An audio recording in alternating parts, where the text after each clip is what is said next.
Quando a gente fala sobre IPCA, surge aquela dúvida? Eu sei que o mercado financeiro a gente trabalha com várias taxas e na hora de pegar um empréstimo pode bater aquela dúvida de qual é a melhor taxa, principalmente quando a gente fala de uma taxa pós-fixada. Se você tem essa dúvida, fica comigo que a gente vai esclarecer todas elas. Oi, meu nome é Marina, sou gerente comercial aqui da Cashme e trabalho com empréstimo com garantia tem mais de 5 anos. Então, sou especialista no assunto. Até para quem trabalha no mercado financeiro, quando a gente fala sobre IPCA, surge às vezes algumas dúvidas, principalmente em relação a como ele corrige, né? Qual que é o papel dele e principalmente quando a gente fala de empréstimo, qual que é a melhor solução, né? Quando a gente pensa em indexação. Antes de mais nada, eu vou te explicar um pouquinho sobre qual o conceito do IPCA. O IPCA nada mais é do que o índice de preços ao consumidor amplo, ou seja, é a relação de todos os produtos e serviços para consumo final, ou seja, o consumo das nossas famílias. Então, quando a gente pensa em IPCA, a gente pensa automaticamente em inflação. E um jeito fácil de você entender essa inflação, como esse IPCA atua no nosso dia a dia, é pensar muito no nosso poder de compra. Então, pensa assim, quando você vai no mercado, por exemplo, decide comprar ali leite, pão, café, entre outros produtos, você vai e você olha aquele preço. Então, vamos supor, um determinado produto custa R$10. Legal. Daqui 2 meses, esse produto, ele não custa mais 10, ele custa 11,50. Isso significa que esse produto, ele sofreu uma inflação, ou seja, aumentou o preço. Só que o que acontece? Quando a gente pensa em poder de compra, significa a gente acompanhar o consumo daquele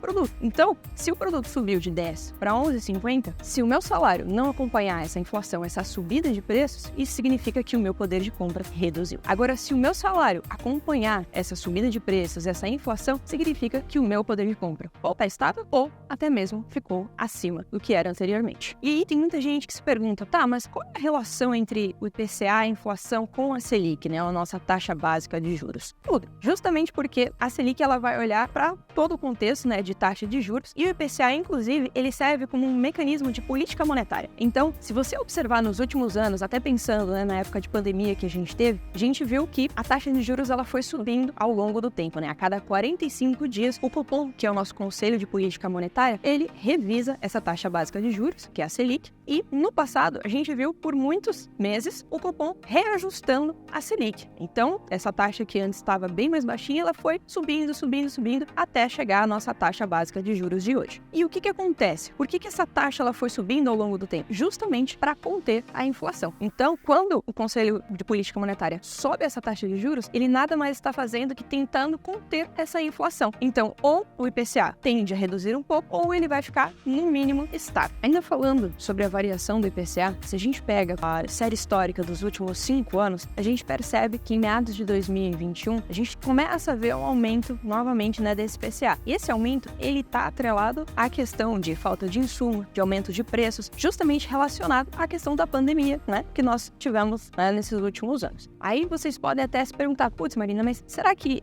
esse IPCA ele só aumenta, né, quando a gente está num cenário de crise econômica? Não, a gente também pode ter aumento de preços com excesso, né, de demanda. Ou seja, eu começo a consumir aquele produto ele começa a ganhar muita escala, então eu vou gerar uma inflação porque existe uma demanda acima da oferta, inclusive. Então aquele produto ele pode sim subir de preço e as pessoas elas vão continuar pagando. Isso também gera inflação. E agora focando um pouquinho mais, né, em empréstimo, financiamento. É muito importante a gente entender como esse indexador funciona e vai fazer a correção desse empréstimo, desse financiamento. Então o primeiro ponto é entender se o empréstimo que você está cotando, que você está buscando, ele tem uma taxa pós-fixada. Ou seja, se vai ter algum indexador atrelado a uma taxa fixa de juros. Então quando a gente vê taxas atreladas ao indexador, ou seja, 1,30 mais IPCA, 0,89 mais CDI ou até mesmo mais IGPM, isso significa que essa taxa ela é pós-fixada, ou seja, uma parte dela vai ser corrigida mensalmente através desse indexador. Um ponto importante que você tem que levar em consideração é a modalidade de crédito que você está buscando, porque nem sempre o IPCA, por exemplo, pode ser a melhor alternativa para a modalidade de crédito que você está ali em busca, que você está cotando. Então pode ser que para um cenário de financiamento, a melhor opção seja a TR. Isso é, se aquele banco, aquela instituição financeira que você está buscando, que você está cotando, tiver a disponibilidade desse indexador. Esse é um outro ponto também muito importante. Como aqui a gente vai focar no home equity, no empréstimo com garantia de imóvel, a gente vai falar especificamente do IPCA. Pensando nisso, aqui na Cashme, hoje, a gente trabalha com indexação ao IPCA e a parcela do cliente, a sua parcela, ela vai ser corrigida mês a mês com a referência de 2 meses anteriores desse índice. Então, vamos supor, na parcela do mês de novembro, ela vai ser corrigida pela variação do IPCA de 2 meses anteriores, ou seja, setembro, e assim por diante. Se você ficou curioso e quer saber um pouquinho mais sobre como funciona a correção desse índice ao longo do seu financiamento, ao longo do seu empréstimo, aqui no nosso canal a gente tem um vídeo que fala justamente sobre pré e pós e como funciona essa correção e como esse índice ele vai se comportar ao longo do tempo. Agora, para você que já sabe como funciona e está interessado em ver como é que ficaria uma simulação para o valor que você precisa, para a sua necessidade, entre aqui no nosso site sem nenhum compromisso e faça a simulação, ela é 100% gratuita. Muito obrigada e até o próximo vídeo.